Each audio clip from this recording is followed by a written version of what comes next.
Welcome back, everyone, and welcome back to the Coach Approach. It's your Coach Blake of the Black Faker, and today we're going to be talking about Grievous wounds. We're going to be talking about basically what they are, which is pretty self-explanatory, what they do, and when I should buy them. Sometimes, should I buy them at all? How do I know when's the best time to buy Grievous wounds? If you guys want answers to that question, make sure to stick around because we're going to talk about that.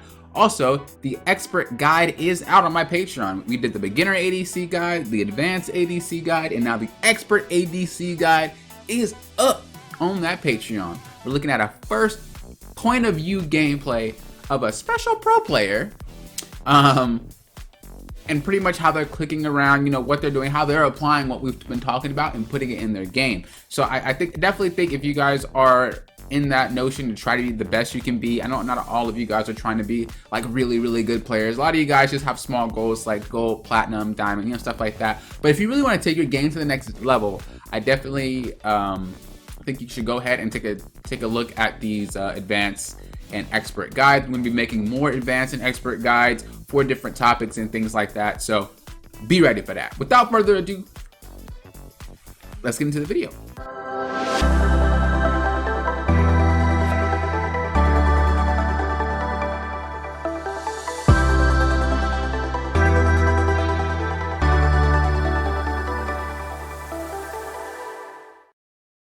Alright, so this is going to be a pretty short video because there's not really much to talk about.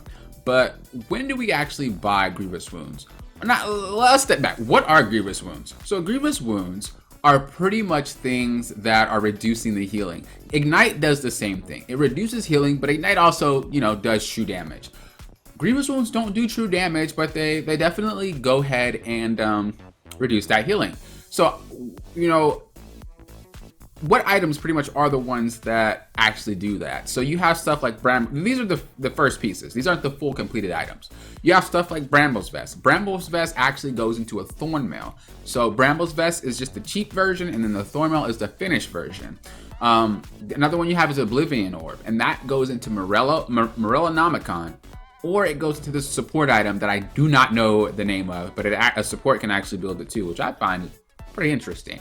And then there's one that builds out of the Calling, and the Calling builds into Executioners. Builds into Mortar Reminder. I'm sorry, the item is called the Executioner's Calling. The Executioner Calling? The Executioner's Calling? There's another item called the Calling, and then I think Lucian's ultimate is called Calling. I don't know. I get them mixed up all the time. But pretty much the Executioner's Calling is the one that reduces the healing. All these cost 800 across the board. And Executioners does go ahead and build into the Mortal Reminder, which is an item that not only reduces the healing, but also gives bonus effects, as in the armor pin and whatnot that has it. So the real question here is, when do I buy it? If the healing is immediate, if you're dealing with it constantly, and you need to reduce the healing so that they're not just getting away with free healing all the time, that's when you would buy it early. With champs that actually have good healing, like Warwick, Vladimir, stuff like that, but they don't really straight up use it, right then and there. They need to kind of scale into the game a little bit before it becomes a problem. Then you would build it a little bit later.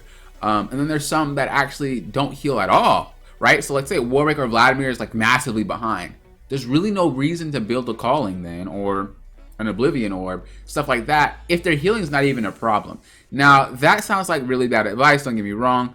But if you're snowballing super hard and they can't heal what you're doing, there's no reason to deviate from your build. If it's not part of your core, there's no reason to deviate from your build to reduce healing on a champ that's not going to heal at all anyway, right? Ignite should be enough. The damage should be enough.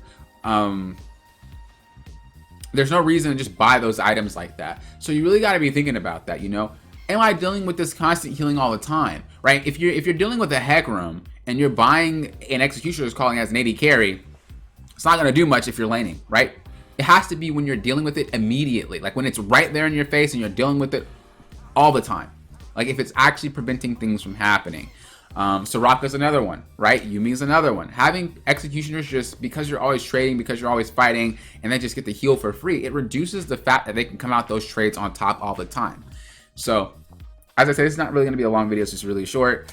The times that you would build an Executioner's Calling early, or a Oblivion Orb, or a Brambles Vest, is when you're always dealing with that immediate healing with trades and whatnot, right? When you would build it later is champs that kind of scale off the healing later. Like Gnosis doesn't really do much with it early, but later on, yeah, it becomes a problem. So you want to make sure you get some type of reduction when it gets to that after laning phase, which is basically when one tower breaks. When you don't really need to build one is when you're snowballing. If you are super snowballing and you guys are winning hard, you don't really need to build those Grievous wounds, unless of course they're not behind, right? There are times where maybe the team is behind, but that one player is fed. Obviously you need it. So then once again, it reverts back to, do you need it? Like, is it immediate? Like, do you need it? If you don't need it, you don't need to buy it. If you feel like, oh my goodness, they're healing a lot, it's a problem to kill this champion, you're gonna need that. And then the last thing that I want to kind of discuss here is, when do we finish it? When do we finish the Brambles Vest? When do we finish the Morellonomicon and stuff like that? You actually can sit on whatever item you're sitting on that has the Grievous wounds for actually a long time. I would say when your core is done, usually your core is about 2 items, maybe it's 3, but usually it's 2 items and boots. And that's kind of when you can continue to build what you need. Now, there are some, like I said, that there are some champs that build 3, and you really have to gauge, like, is having a Mortar Reminder really gonna do much for me? Or should I just build more damage? Is having a finished Thornmail really gonna do something for me? Or should I just build more damage? Will having, you know, a Morellonomicon do much more? Actually, Morellonomicon is actually really good. But will having that do more for me than having like a Zonia's? Maybe I need to build Zonia's because I'm getting blown up. Or maybe I need to build Banshees. Or maybe that I do need to build more damage because I'm snowballing. Like, it's very hard to say because every game is situational. But you're gonna have to gauge that yourself. As I said, the rule of thumb is immediate. Are you having problems with it right now? No, the healing is fine right now. You don't need to buy it. Do not force yourself to waste 800 gold if you don't need the item in the first place. You know, you don't want to default say, well, oh, that heal, we need to get it. Unless it's support. I'm sorry. But supports that are feeding still do really, really good heals. So I would get that kind of ASAP when I'm dealing with Soraka, Nami, Yumi.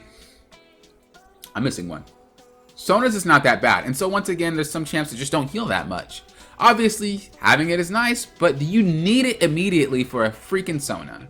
No, you don't. The heals aren't that great in the first place. So, I know this video is kind of all over the place, but for the most part, that's just how League is. League is all over the place, right? When is League ever black and white? When is League ever cut and dry? It's never. It's all over the place. And when I teach you guys and when I help you guys learn, it's not about the fact that, oh, I want to make the perfect video for you guys, because realistically I can't. Like, there's too many situations in a game where I can't just say, hey, do this every single game. You know what I mean? That's not me, and so my videos do kind of come out a little crazy sometimes. But for the most part, as I said before, you just want to know, do I need it? Is it immediate? No, it's not immediate. I don't need it right now. The healing's not that bad. Then don't worry about building it. Or, oh, that guy's super behind. He doesn't heal at all. Don't worry about building it. Oh, that's a lot of healing. And every single time this dude like gets so much health back, or this dude just barely dies and doesn't die all the time, build it. I hope that helped answer that question. And then when you would finish it, as I said, once your core build is done, by all means finish it. Unless you need another item that, whether it's like a defense item or something like that, or you need more damage and stuff like that. So, hope that helped. If it didn't help, let me know in the comments below. If it did help, thank you guys for watching. I appreciate it. As I said, that expert ADC guide is definitely out right now, so make sure you guys look at that. Until next time, you know what I always say, thank you guys for approaching this like a coach.